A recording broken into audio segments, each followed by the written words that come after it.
Syria में Iran से जुड़े ठिकानों पर अमेरिका का हवाई हमला। हमले के बाद एक साथ दो ठिकाने खाक में मिल गए। इजरायल हमास युद्ध के बीच अमेरिका के इस हमले से ईरान और अमेरिका में ठन गई है। युद्ध का नया मोर्चा खुल गया है।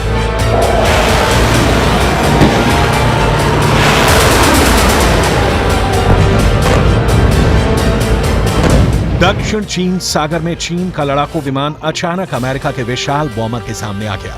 दोनों के बीच का फासला सिर्फ 10 फीट रह गया था। फिर क्या हुआ? क्या अमेरिका के बॉम्बर से भिड़ गया चीन का लड़ाकू विमान या दुम दबाकर भाग खड़ा हुआ? इसे आगे तफसील से बताएंगे और इस भिड़ंत का पूरा वीडियो भी दिखाएंगे। अभी बस इतना जान लीजिए कि ऐसा कर चीन ने एक बार फिर यह साबित कर दिया है कि वो अमेरिका से लड़ने को तैयार बैठा है। सवाल है, क्या अगर अमेरिका इजरायल के साथ जंग में कूदा तो चीन भी युद्ध में अमेरिका के खिलाफ कूद पड़ेगा? क्योंकि चीन की सेना का दावा है कि बस एक ऑर्डर आएगा और चीन के लड़ाकू विमान ऐसे ही अमेरिका के विमानों से टकराने निकल पड़ेंगे।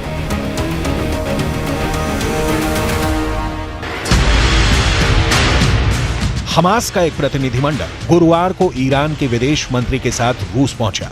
हमास का प्रतिनिधिमंडल ऐसे समय में मॉस्को का दौरा कर रहा है जब इजरायल गाजा पट्टी में हमास के ठिकानों को तबाह करने में लगा है। हमास की तरफ से रूस में हुई इस मीटिंग की तस्वीरें जारी की गई हैं। आगे बढ़ें। इससे पहले इस तस्वीर में दिख रहे लोगों को जान लीजिए। बाएं से पहले है बस्सेम नईम। नईम हमास के इंटरनेशनल रिलेशन हेड है। दूसरे हैं मिखाइल बोगदानोव। ये रूस के उप विदेश मंत्री हैं। मिडिल ईस्ट में पुतिन के विशेष दूत हैं। तीसरे शख्स का नाम है मौसा अबू मरजौक। ये हमास पोलित ब्यूरो के वरिष्ठ सदस्य हैं। दावा किया जा रहा है कि इस मीटिंग को बहुत ही गंभीरता से लेने की जरूरत है, क्योंकि यह नया गठबंधन अमेरिका के खिलाफ युद्ध का ब्लूप्रिंट तैयार कर सकता है।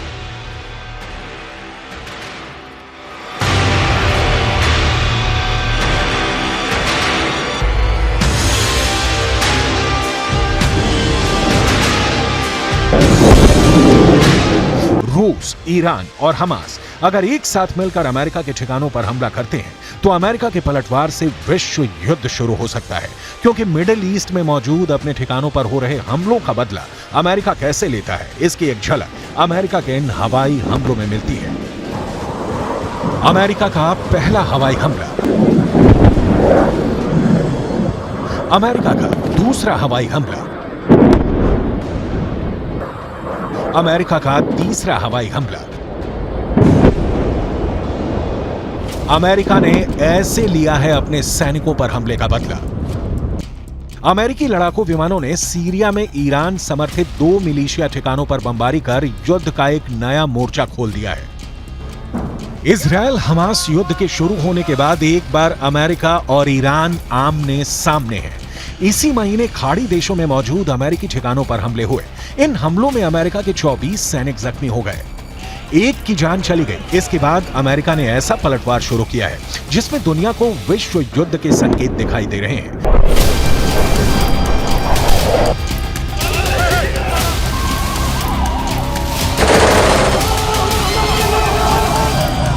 सीरिया और इराक में मौजूद ईरान समर्थित मिलिशिया पर हमला करके अमेरिका ने ईरान को बहुत ही बड़ा संदेश दिया है। अमेरिकी रक्षा सचिव लॉयड ऑस्टिन ने कहा है कि संयुक्त राज्य अमेरिका संघर्ष नहीं चाहता है और आगे की शत्रुता में शामिल होने का उसका कोई इरादा नहीं है, लेकिन अमेरिका की सेना के खिलाफ ये ईरानी समर्थित हमले अस्वीकार्य हैं और इन्हें रोका जाना चाहिए। ईरान अपना हाथ छिपाना चाहता है और हमारी सेनाओं के खिलाफ इन हमले में अपनी भूमिका से इनकार करना चाहता है। हम उन्हें ऐसा नहीं करने देंगे। अगर अमेरिकी सेना के खिलाफ हमले जारी रहे तो हम अपने लोगों की सुरक्षा के लिए और जरूरी कदम उठाने में संकोच नहीं करेंगे।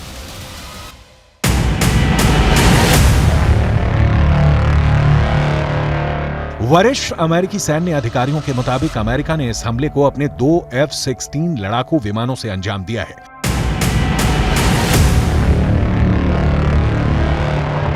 अमेरिका के लड़ाकू विमानों ने उन्हीं ठिकानों पर बारूद बरसाए हैं जिनका इस्तेमाल हाल में अमेरिकी ठिकानों पर हमला करने के लिए किया गया। अमेरिका की तरफ से यह हवाई हमला इराक की सीमा पर सीरिया के शहर अबू कमाल के पास किया गया। अमेरिका का दावा है कि यहां ईरान के रिवॉल्यूशनरी गार्ड कॉर्प्स ने अपने हथियारों और गोला बारूद का डिपो बना रखा है। इसके काफी नजदीक अमेरिका का एक अहम ठिकाना भी मौजूद है, जिसे हाल में कई हमलों में निशाना बनाया गया है।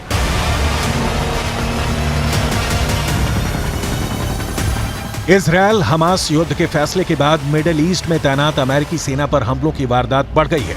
अगर अमेरिका मिडिल ईस्ट में ऐसे ही हवाई हमले पर उतर गया तो पूरा खाड़ी धधक उठेगा।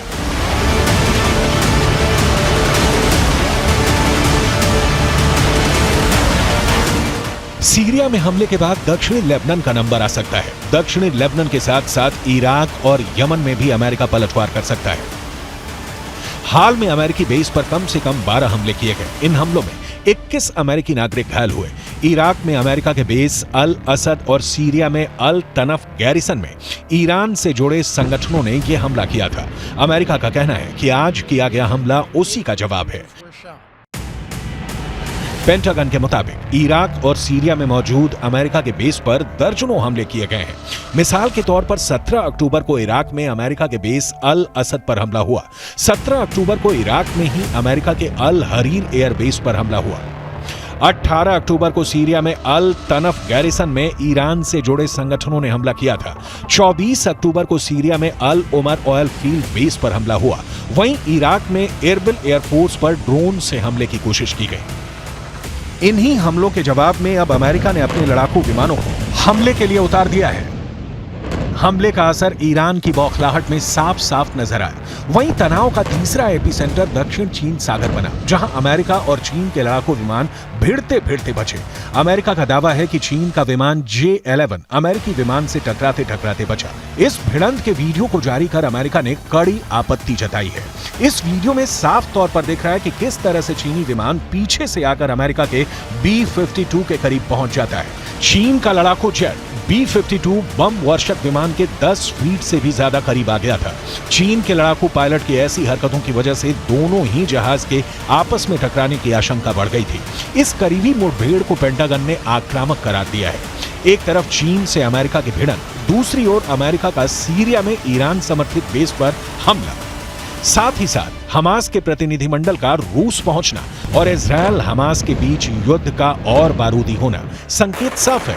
अमेरिका के खिलाफ रूस, चीन और ईरान की घेरेबंदी और बढ़ती जा रही है, जिसका असर इजरायल हमास युद्ध में साफ साफ दिख रहा है।